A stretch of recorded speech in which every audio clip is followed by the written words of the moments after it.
Could this Bic lighter survival kit actually help in a survival situation? Let's find out. Now, this is the second video in this two-part series about Bic lighter survival kits. In the first video, I give you a rundown of everything that's in the kit. So maybe you want to pause this video, go watch the rundown, and then come back here as we test this thing out. So this should be interesting because last night it rained and even this morning it was raining. So we're going to be trying to build a fire and use some of these items in a less than ideal situation, which is much more realistic to a real survival situation.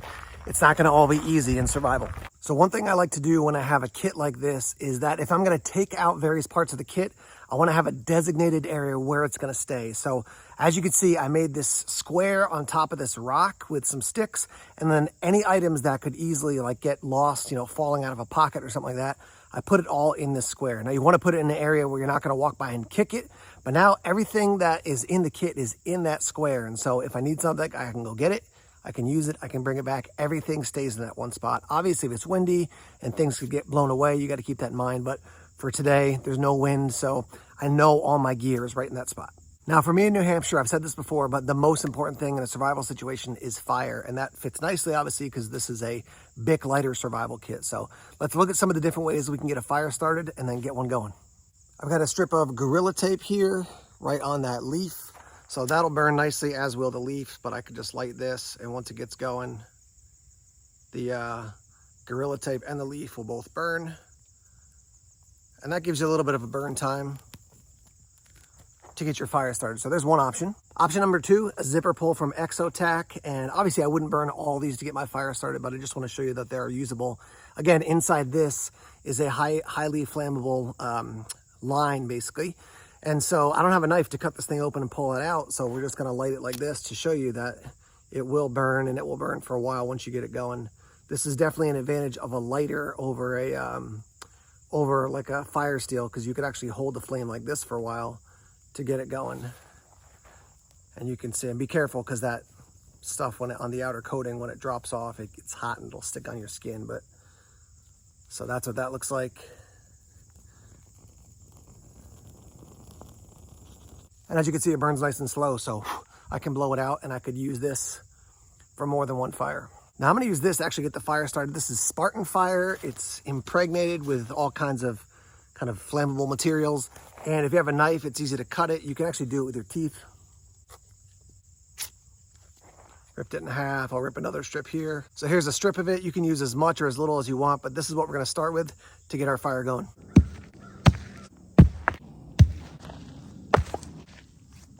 There's a look at my fire pit area with some rocks that are a little bit taller to maybe reflect some heat back to me. I got a bunch of hemlock branches, and we're gonna use that to get the fire started. I will tell you, it's interesting.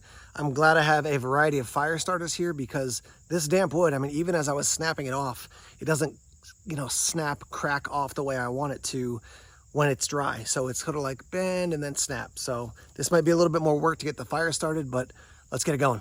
All right, here's our first layer of very small hemlock twigs. Second layer getting a little bit bigger beyond that. And then here's some more to feed on top of it. And there's a lot of just branches all around the fireplace here sitting on the ground, so I can toss those in once I get started.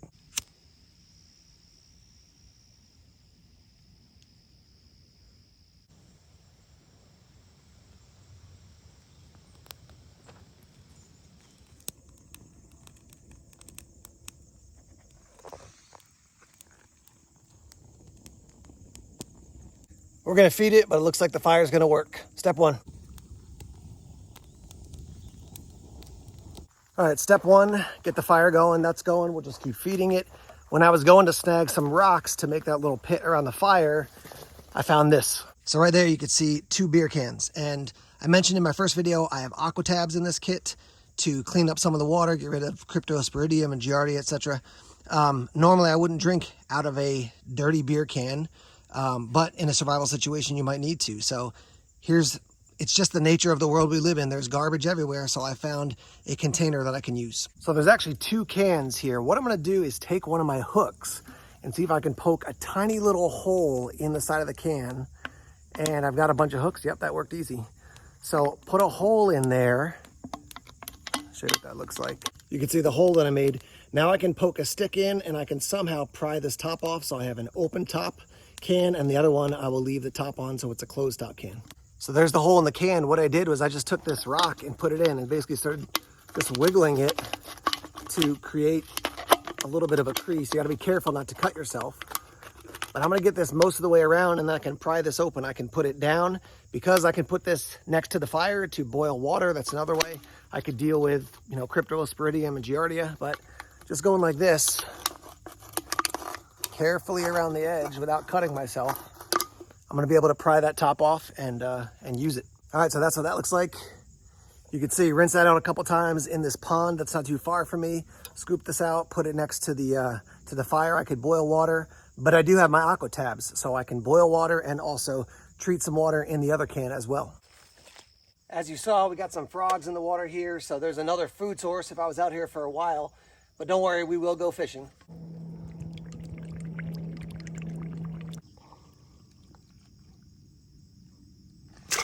There you go. I could have dinner. I certainly won't eat this guy, but I got him. 2 full containers of water. So here's 1 aqua tab. We'll put that into one of these cans. Now you want to be cautious because you can still have nasty water on the top. So once the water is treated, what I generally do with a water bottle, something like this, flip it upside down and get some into the rings here or the ring around the top. Let it sit for a little bit more.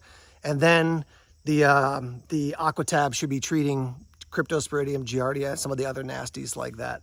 The other thing too is that when you're getting water, you could put a shirt around the top of the can and fill it because that'll keep some of the debris, just like a little bit of dirt and stuff like that out.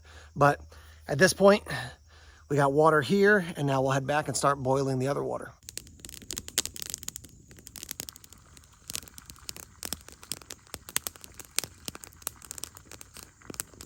So the spot where I got the water just down the hill to this pond, it's pretty crowded with all kinds of growth in the water and around it. So the waterways around here have some more open spots. So I'm gonna head to one of those spots, see what we can catch while we go fishing. Okay, down by the water, I got 3 sets of these hooks from Grim Survival. I think I've got 3, it looks like 3 of these very small normal fishing hooks. And then here are my 3 Grim Survival card lures. A little bit hard to see, but 1, 2, 3. So first thing I'm gonna do is actually try one of these lures with one of the Grim hooks. And then if that doesn't work, we'll take a look around, see if we can find some grubs, maybe a worm or something like that. See if we can catch a fish. All right, we'll take the lure here. This looks like a tiny little, maybe smallmouth bass. Take the hook. I'm gonna run it through like so.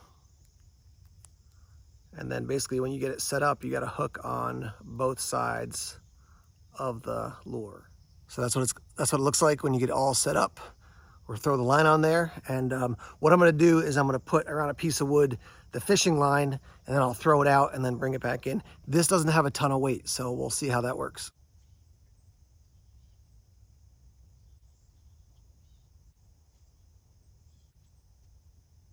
Didn't catch anything with the first Grim lure. I'm gonna actually try a hook with a worm. Lots of bluegills right out here at the edge of the water. So maybe with a worm I could land on. Let's see. All right, found a new slug. There's a big chunk of him. Let's give it a shot again.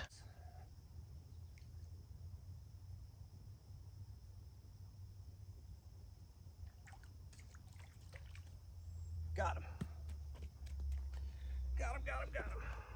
With our fishing kit and lighter, we caught this guy. Now, obviously just a tiny little fish, but I still have my hook. I still have my slug there.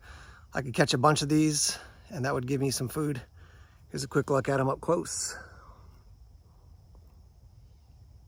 I'm gonna toss this guy back in because I'm not eating him, but as you can see, with the items in this kit, you can catch fish. So this would be a solid shelter area. Not perfect, but a lot of coverage up there. There's actually some hemlocks and this oak tree together, so the branches are getting kind of intertwined, and then an open area that I could get underneath if I wanted to get out of the rain at least a little bit. That would keep some of the rain off me. Let me get in there, actually take a look at it and let you know what I think. So with my kit, I have water, fire, food, but I don't have shelter. But this is a great spot I could hunker down. There's a lot of coverage from 2 trees growing together here. Grab a couple more branches from some other trees and basically put them crisscross above me. And it's at least gonna keep a decent amount of the water off me if it starts to rain again. So with this kit and this little system I built, I got shelter, I got fire, I got water, I got food, and with the fire, I have light and I can also signal as well.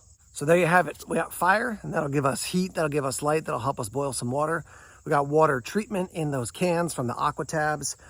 We've got food with the frog, and then obviously with the fish as well, and through a shelter together. So yes, a Bic lighter survival kit with a little bit of skill. You can use that thing to help affect your survival. So thanks for tuning in. Check out our other videos right here. Take care.